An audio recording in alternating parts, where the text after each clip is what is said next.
15 లూకాసు వార్త 2వ అధ్యాయము 15వ వచనం. ఆ దూతలు తమ యుద్ధ నుండి పరలోకమునకు వెళ్ళిన తరువాత ఆ గొర్రెల కాపరులకు జరిగిన ఈ కార్యమును ప్రభువు మనకు తెలియజేయించి ఉన్నాడు. మనము బెత్లెహేము వరకు వెళ్ళి చూతము రండి అని ఒకరితో ఒకడు చెప్పుకున్నాడు. ఈరోజు ఒక ప్రత్యేకమైన దినం, క్రిస్టమస్ అనగా క్రీస్తును ఆరాధించుట. మండలానికి, జిల్లాకు, రాష్ట్రాలకు, దేశాలకు, విభిన్న ప్రజల మధ్య విభిన్నమైన పండుగలు ఉంటాయి. కానీ విశ్వమంతటికి ఒకే ఒక పండుగ. ఈ పండుగ ప్రపంచవ్యాప్తముగా జరుపుకుంటుంది. ఒకరు కాదు, ఇద్దరు కాదు, ప్రపంచ ప్రజలే ఈ పండుగలో పాలు పొందుతారు. ఈ గొల్లలు ఏం చెప్పుకుంటున్నారంటే, మనము బెత్లెహేము వరకు వెళ్ళుదము రండి. బెత్లెహేము అనగా అన్నవరం లేదా ఆహారము గల స్థలము అని అర్థం. ఋతు గ్రంథం 1వ అధ్యాయము 6వ వచనంలో దేవుడు తన ప్రజలను ఆహారం ఇచ్చుటకై దర్శించెను అనే పదాన్ని మనం చూస్తాం. యోహాను సువార్త 10వ అధ్యాయములో నేను గొర్రెలకు సర్వ సమృద్ధి ఇచ్చే దేవుడను అన్నాడు. కనుక బెత్లెహేము లో నీకు సమృద్ధి అయిన ఆహారం దొరుకుతుంది. ఆదికాండం 47వ అధ్యాయము 12వ వచనములో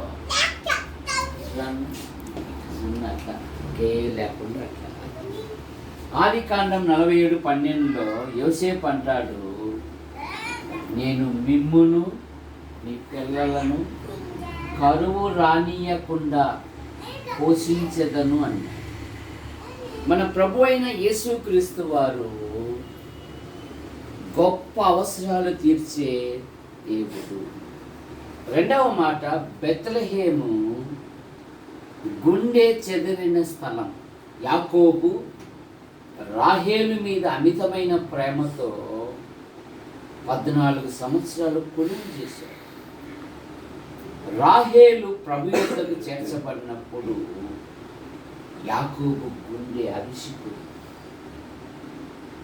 కీర్తనలో ఒక మాట మనం చూస్తాం, గుండె చెదరిన వారిని బాగు చేయువాడని, గుండె చెదరిన వారిని బాగు చేయువాడని, వారి గాయములన్నీయు కాచుచున్నవాడని, దేవునికి స్తోత్రము గానము చేయుటయే మంచిది. మనమందరము స్తుతి గానము చేయుటయే మంచిది. అనగా మన కుటుంబాలను బాగు చేసే దేవుడు. అందుకే యేసు ప్రభు ఈ లోకంలో ఉన్నప్పుడు ఆనాటి ప్రజలు అన్నారు, ఈయన సమస్తమును బాగు చేసి ఉన్నాడు. మూడవ మాట, బెత్లెహేములో బోయాజు